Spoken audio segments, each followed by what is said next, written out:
tampoco, a veces tampoco analizado, un tema que por lo general pasa desapercibido, y es un tema muy importante, no solamente para nuestra profesión, para nuestra disciplina. Es un tema, desde mi punto de vista, que debería abordarse en todas las carreras, en todas las profesiones,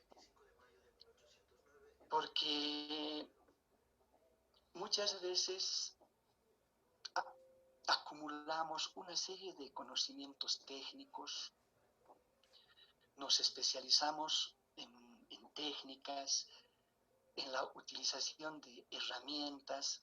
Por ejemplo, los médicos conocen pues a detalle la anatomía humana, ¿verdad? Ellos estudian y tienen respuesta para dar solución, para curar enfermedades. Los profesionales en derecho se especializan en conocer las leyes, en conocer una serie de decretos, todo lo que es legislación, el ámbito jurídico. Pero, ¿cómo aplican esos conocimientos en la práctica profesional? Podemos ver día a día y nos informamos a través de los medios de comunicación sobre cuántos problemas morales existen en nuestra sociedad. Cuando hablamos de problemas morales, nos referimos a la conducta humana, porque uno puede conocer perfectamente una disciplina,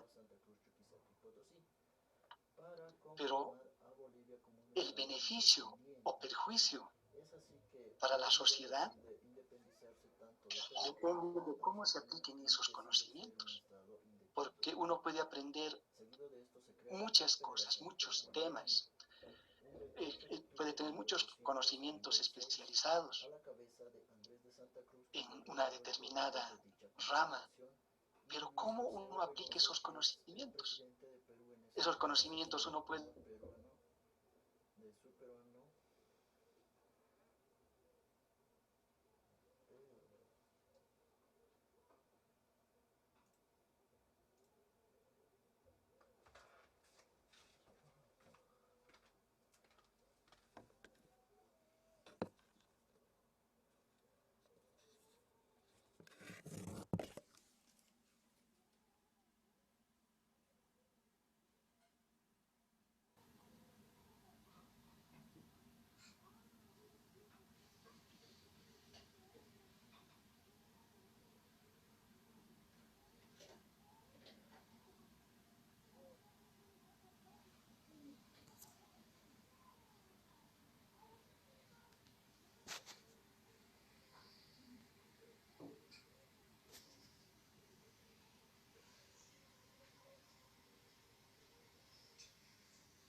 plantea un nuevo concepto que es la ciencia de la documentación.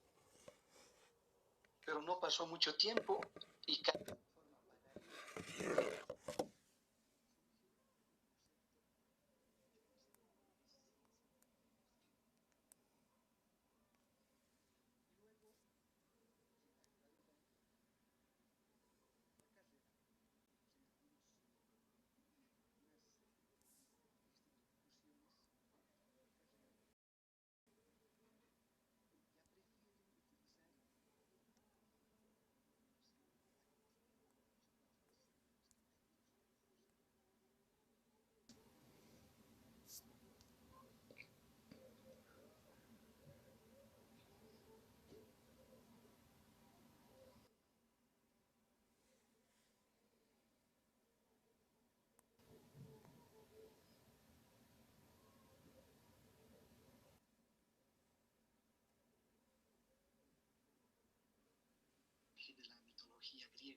de acuerdo a la mitología, castigado, él estaba obligado a empujar una roca, como ven aquí en la pantalla, a empujar una roca. Llegaba a la cúspide de la montaña y la roca rodaba y otra vez llegaba abajo, a la parte de abajo, y Sísifo tenía que volver y otra vez empujar la roca. Llegaba a la cúspide y otra vez rodaba la roca. Entonces, más o menos de esa manera se ha dado esta evolución, esta transformación teórica. Pareciera que nunca va a acabar, porque fíjense ustedes, ya hablamos en la anterior clase, estas transformaciones conceptuales se han planteado en determinados momentos históricos y también estos conceptos relacionados con los nuevos soportes de información que han ido apareciendo en la historia. Ahora ya tenemos otros soportes de información, tenemos nuevos paradigmas, estamos hablando de la inteligencia artificial. La inteligencia artificial será que nos va a conducir a un nuevo paradigma dentro de nuestra disciplina. Son preguntas que, ya lo dijimos, debemos plantear. Debemos plantearnos y dar respuestas. Tenemos que dar respuestas a estas interrogantes. Ahora bien, ya hablando específicamente de los profesionales, hemos hablado un poco, hemos iniciado esta reflexión con nuestra disciplina, y hablando del profesional de la información, desde el punto de vista ontológico, es decir, desde el punto de vista del ser, de nosotros como personas, o sea, analizando el ser y analizando al profesional de la información, tenemos también algunos momentos dentro de la historia, ¿no? Algunos momentos que nos tocó momentos históricos que nos tocó vivir, que nos tocó asumir ese momento. Este primer momento importante dentro de nuestra disciplina es el que plantea Paul Otlet cuando él hace una interpretación del ser humano enfocándolo como un ser documentado. ¿Recuerdan ustedes que él plantea el documento como el objeto de estudio, pero plantea al ser dentro de nuestra disciplina como un ser documentado, porque el documento es el centro de estudio, el objeto de estudio. El hombre es un ser documentado, es decir, el documento es el fundamento de las personas, el documento, porque el documento hace que nos comuniquemos entre seres humanos. Si no hay documento, no hay comunicación, no hay transmisión de la información. Entonces, el fundamento en este momento es el documento, por eso se habla del ser documentado. Pero luego ya Miguel Ángel Rendón habla del ser informacional, ¿verdad? El ser informacional, que en todas nuestras relaciones lo que nosotros manejamos, transmitimos, asimilamos, es la información. Somos seres informacionales. Fíjense estos momentos históricos, ¿no? Estos conceptos que se plantean. Y ahora está lo de la inteligencia artificial, ¿no? ¿A qué otros rumbos nos conduce este nuevo concepto, inteligencia artificial? Veremos qué pasa más adelante. Pero estamos justo en este momento de desarrollo tecnológico. Y por ello, les puse aquí en pantalla esta pregunta, ¿no? La inteligencia artificial y el incesante desarrollo de las nuevas tecnologías de la información y comunicación nos plantean un nuevo paradigma? Ahí va la pregunta. Algunas respuestas hemos dado en la anterior clase, pero no se olviden que estas interrogantes son importantes y hay que buscar respuestas. Ya abocándonos al ámbito de la ética. Hay un filósofo español que dice lo siguiente: los paradigmas de la ciencia cambian, la ética no. ¿Qué quiere decir esto? Que en un momento podemos nosotros estar de acuerdo con un determinado paradigma. Ciencia de la documentación, estamos de acuerdo con la ciencia de la documentación, pero esto con el tiempo va cambiando, se transforma, hay nuevos soportes, les decía, nuevos enfoques, la tecnología avanza. Entonces surge un nuevo concepto que es ciencia de la información. Y eso ocurre en todas las disciplinas. Las ciencias van desarrollando, hay nuevas investigaciones, nuevos descubrimientos, se transforma. Pero no ocurre eso con la ética. La ética nunca cambia. Porque la ética se refiere a la reflexión, al análisis de nuestra conducta. La ética tiene que ver con analizar nuestras acciones. Y ese análisis de nuestras acciones, y sobre todo como profesionales, siempre ha existido y siempre tiene que existir si nosotros queremos dar respuestas adecuadas a la sociedad. Ahora, la ética está directamente relacionada con las acciones humanas, ya les había dicho. Y estas acciones están involucradas principalmente con 4 conceptos: moral, ética, axiología y deontología. Por favor, como estamos ya en la última clase, les ruego que vuelvan a ingresar después de los 40 minutos. A todos, por favor, es importante hacer esta última reflexión en la materia. Cuando hablamos de moral, ¿a qué nos referimos? La palabra moral proviene del latín moris, que significa costumbre, ¿no? De ahí viene costumbre. O sea, nuestras acciones que repetimos, que hacemos día a día, a eso se refiere la moral. La moral tiene que ver con el nivel práctico de la acción y trata de responder a la pregunta: ¿qué debo hacer? Porque en la vida cotidiana siempre estamos atravesando algunos conflictos morales. Se nos presentan dilemas, tanto en la vida familiar, en la vida profesional. ¿Qué debo hacer en un determinado momento? Y esto no es tan sencillo, ¿verdad? Ustedes como personas atraviesan a veces, estoy seguro, momentos difíciles de resolver y se preguntan: ¿qué debo hacer ahora? ¿Qué debo hacer? ¿Cómo debo actuar?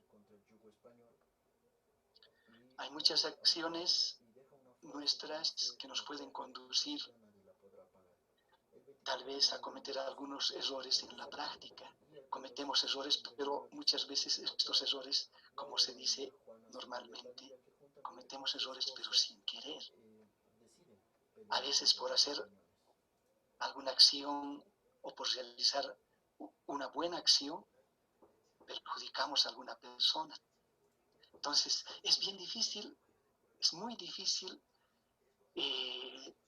resolver estos dilemas que nos presenta la vida y también los problemas y estos dilemas morales que seguramente se nos van a presentar cuando ya ejerzamos nuestra profesión. ¿Qué más? Si una acción está acorde a lo establecido por la sociedad, es una acción moral. A ver, ¿cómo es esto? Si una acción está acorde a lo establecido por la sociedad, es una acción moral. Si esa acción está en contra de la norma, es una acción inmoral. Claro. O sea, la sociedad nos da los calificativos, la sociedad nos aprueba o nos reprueba, ¿verdad? Si nosotros con nuestras acciones perjudicamos a los miembros de la sociedad, entonces esas acciones que nosotros realizamos van a ser calificadas como malas acciones. Y si actuamos acorde a lo que está establecido en la sociedad, entonces seguramente tendré el calificativo de una acción buena.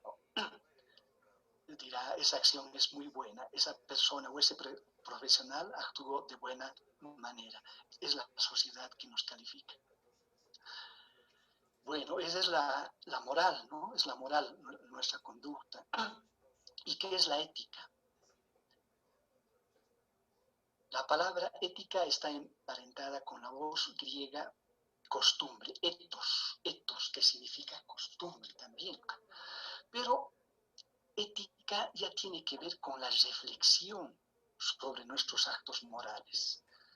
La ética es la filosofía de la moral. Cuando nosotros pensamos en nuestras acciones y reflexionamos, decimos, ¿esta acción está bien o está mal? Estamos haciendo una reflexión ética, estamos analizando nuestras acciones, ¿no? Cuando nos preguntamos qué es lo bueno, qué es lo malo, estamos haciendo una filosofía de la moral, estamos haciendo ética. Entonces, es una reflexión sobre nuestras propias acciones. ¿Qué más? Es la parte de la filosofía encargada del estudio y la reflexión de las normas morales que rigen la conducta de las personas en todos los ámbitos de su vida. Es la filosofía de la moral, en palabras más sencillas. Eso es la ética. ¿Y axiología? ¿Qué es axiología? La axiología estudia los valores. Esta frase acá es muy importante, aquí abajo, que dice, la historia de la cultura no es otra cosa que una especie de valorización en diversos pueblos y razas o periodos. Es decir, cada sociedad, cada cultura se desenvuelve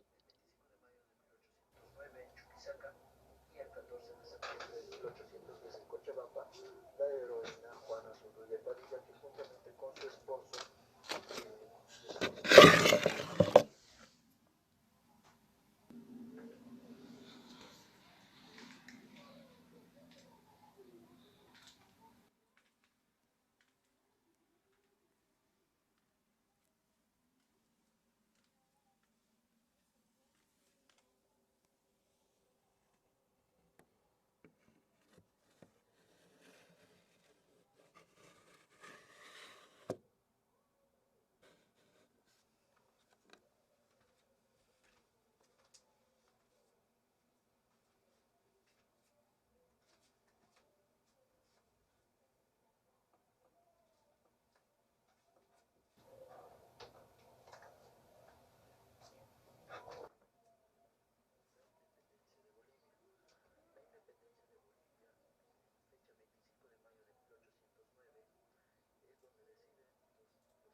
Bien, les decía, habíamos hablado ya de lo que es moral, ética y ahora axiología. Les decía que la axiología es una rama de la filosofía que estudia los valores. Y les invitaba a leer esta frase que dice, ¿no? La historia de la cultura no es otra cosa que una especie de valorización en diversos pueblos, razas o periodos. Claro, cada sociedad, cada cultura y cada persona actúa de acuerdo a los valores que asimilan, de acuerdo se dice a la tabla de valores que uno tiene.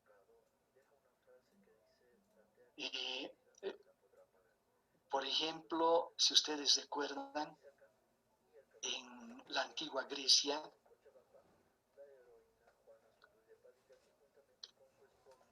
cómo se preparaban y cómo les educaban en Esparta a los niños. ¿Alguien me puede decir?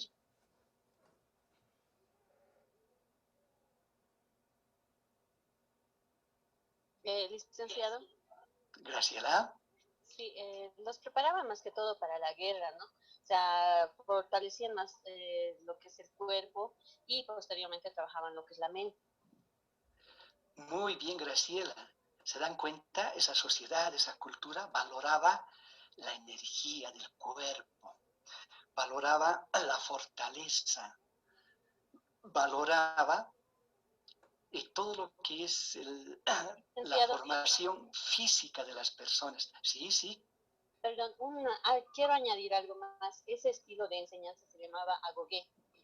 Muy bien. Gracias por tu aporte. Pero ahí está. Es una forma de cómo una sociedad, de acuerdo a sus valores, a su tabla de valores, también imparte educación, formación.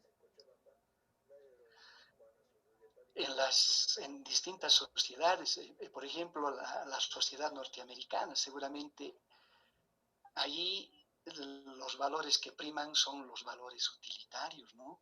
Los valores de acumulación de capital, acumulación de dinero, pero también valores que tienen que ver con el desarrollo tecnológico. Otro ejemplo es Japón, que está a la vanguardia de la tecnología. Ellos están formando personas con una formación tecnológica increíble. Entonces, en una sociedad siempre priman algunos valores en las sociedades, en las culturas, pero también nosotros como personas tenemos valores definidos, ¿o no? Hay personas que valoran mucho el conocimiento. Quienes entran a estudiar a la universidad, en realidad tienen dentro de su escala de valores como algo muy importante el desarrollo del conocimiento, de la investigación. Por eso están en la universidad, ¿no? Y como producto de ese conocimiento, de esa asimilación de conocimientos, de esa valoración del conocimiento, ustedes quieren obtener un título, porque quieren formarse, porque ustedes valoran el conocimiento. Hay otros grupos sociales que prefieren valorar o valoran más lo útil, lo inmediato, lo pragmático, lo material. Entonces se dedican más, por decirles, a otras actividades comerciales, porque quieren ya ellos obtener, no les interesa tanto el conocimiento, sino les interesa más lo utilitario, lo útil, lo inmediato, lo práctico, lo material. Y así todas las personas siempre valoramos, siempre. Y también son nuestras acciones inmediatas en la vida cotidiana, de acuerdo a nuestros valores que tenemos. Hay personas muy hedonistas, ¿no? Hedonistas son aquellas personas que aman mucho el placer, lo inmediato. Quieren siempre tener la satisfacción de vivir, entre comillas. Entonces buscan el placer de la vida, lo inmediato. Hay personas mucho más que planifican más su vida. Entonces tienen valores que tienen que ver más con lo espiritual o con tener algunas satisfacciones más espirituales y no tanto utilitarias o hedónicas. Por ejemplo, la satisfacción de lograr un título, la satisfacción de poder contribuir en su hogar a la felicidad de la familia. En fin, siempre actuamos asimilando valores. A eso se refiere la axiología.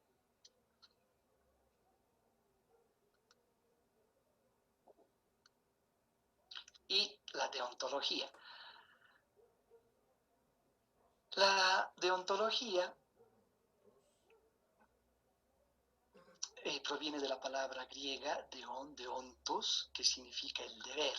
Se tiene que ver mucho con esta palabra, el deber. ¿Ya? Parte de la ética que es la parte de la ética que trata los deberes. Y tiene que ver con el ejercicio profesional. Por eso se dice que la deontología es la ética profesional, o sea, la ética de los deberes de un profesional. Recuerden ustedes que una gran parte de los colegios de profesionales tienen sus códigos de ética, ¿verdad? Y tiene que ver con esto, son códigos deontológicos. Por ejemplo, los médicos tienen sus códigos deontológicos, qué deben hacer, qué pueden hacer.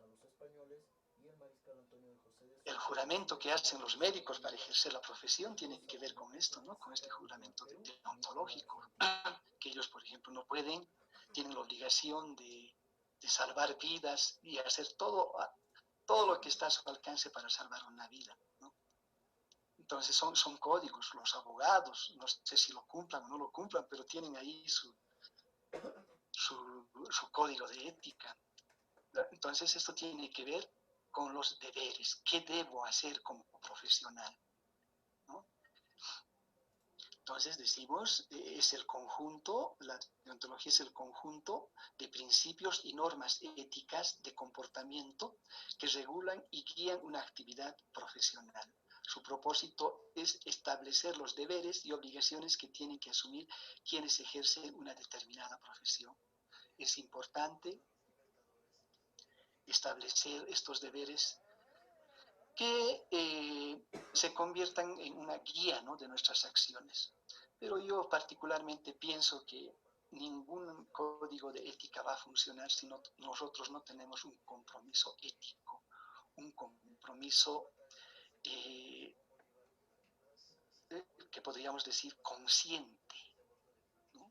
Cuando uno realiza una acción por deber, pero ese deber nace de nuestra conciencia, entonces nuestras acciones siempre estarán orientadas por algo que nosotros queremos hacer y que nosotros estamos comprometidos, sin necesidad de tener letreritos por todo lado o miles de normas que nos obligan a actuar de una determinada manera, pero nosotros no estamos comprometidos. Si nosotros no nos comprometemos, es muy difícil que funcione cualquier código de ética. Sin embargo, los colegios y las organizaciones de profesionales sí tienen la obligación de desarrollar estos códigos.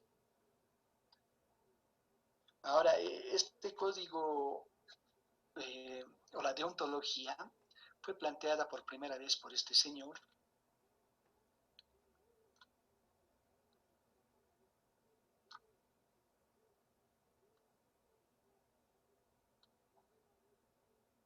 a ver, aquí está.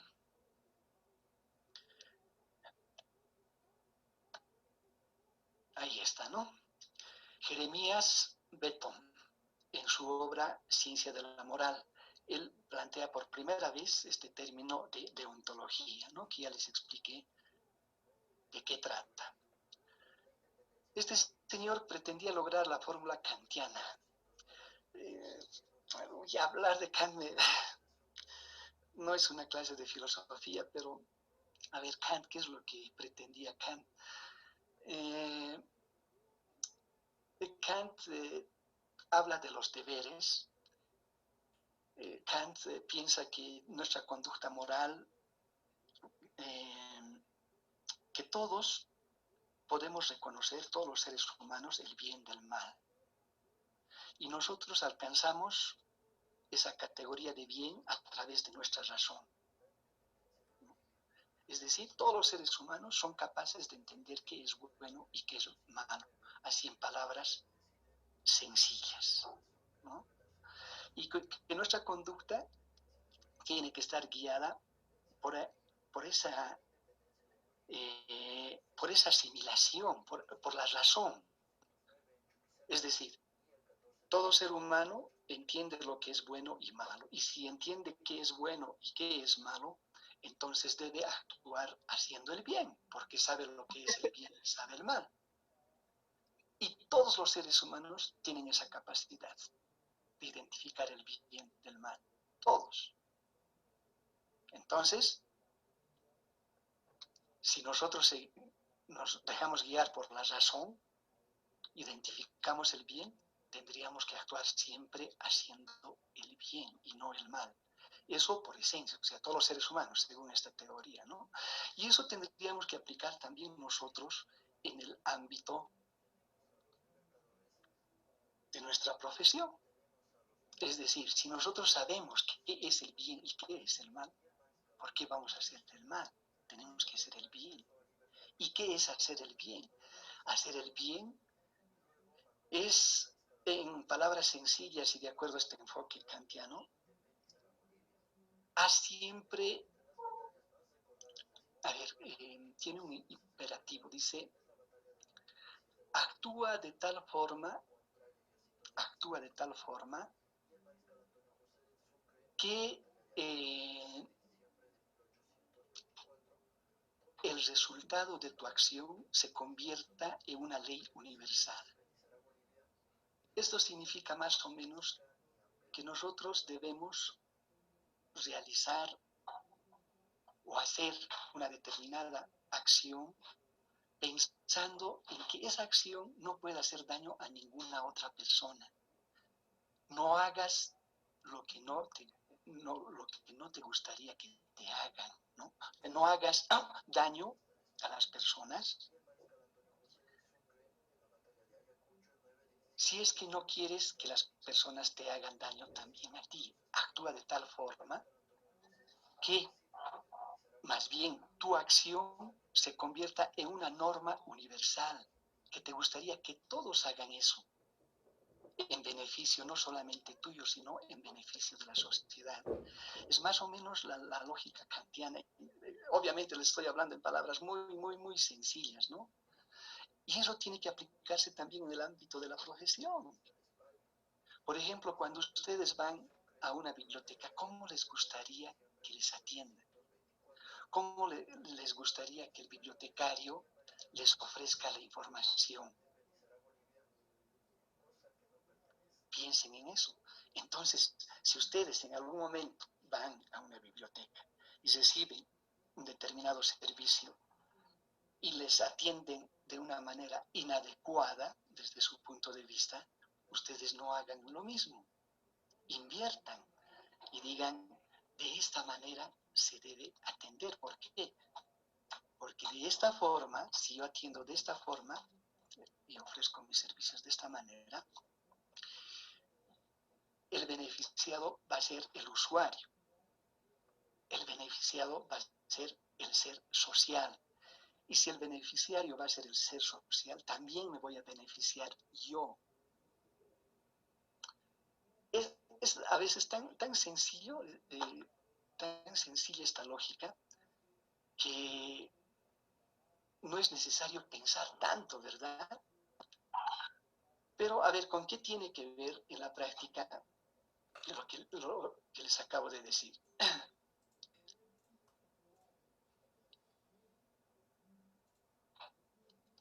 El profesional de la información, valores y acciones deontológicas, bajo cualquier paradigma epistemológico, ¿cómo debemos actuar? Adoptar el espíritu científico en los servicios y en la transmisión de la información. Esto quiere decir procurar siempre trabajar con objetividad, con información que sea verídica, con información que tenga su respaldo. No podemos nosotros, como trabajadores de la información, entrar en la especulación. Debemos tener una actitud democrática en la recuperación y difusión de la información. Más allá de nuestras creencias religiosas o nuestros principios políticos, debe estar esta actitud democrática. No podemos discriminar y la información que nosotros procesamos, la información que nosotros difundimos, tiene que tener amplio espectro democrático. A eso se refiere. Respetar la libertad de pensamiento y de expresión de los usuarios. No podemos dejarnos guiar por preferencias, ya sea familiares, de amistad. El servicio de información tiene que ser de manera similar para cualquier usuario, provenga de donde provenga, si es una persona que del área rural, del área urbana, si es una persona con mucho poder, es una persona muy humilde, igual, el trato debe ser igual y respetando siempre la libertad de pensamiento y de expresión. Además, cumplir con la obligación de informar y facilitar el acceso a la información. Esto es importante, ¿no? Es una de nuestras obligaciones, facilitar el acceso a la información. Si nosotros tenemos un montón de documentos y de libros que están ahí almacenados en nuestros depósitos, en cientos de kilómetros de depósitos, ¿de qué sirve esa información si es que no llega a la sociedad? Es también una obligación ética llegar con esa información a la sociedad. Es también un deber respetar las normas institucionales, como los reglamentos sobre información reservada. Claro que sí, de este tema habíamos hablado en algún momento. En las instituciones hay también información reservada que tiene que ver con información estratégica. Es nuestra obligación cumplir con las normas pues, que están establecidas en cada institución. Si hay una normativa que dice que es prohibida, por ejemplo, difundir esta información porque es de carácter económico o no sé, de carácter incluso científico, que para beneficio de la sociedad y que no se puede difundir abiertamente porque puede haber algún plagio o alguna mala interpretación, entonces hay que respetar esas normas. Finalmente, cumplir con la misión social del profesional de la información. Bien, entonces, esto es lo que quería reflexionar con ustedes en esta parte final sobre nuestras obligaciones, pero también me gustaría escuchar comentarios de parte de ustedes.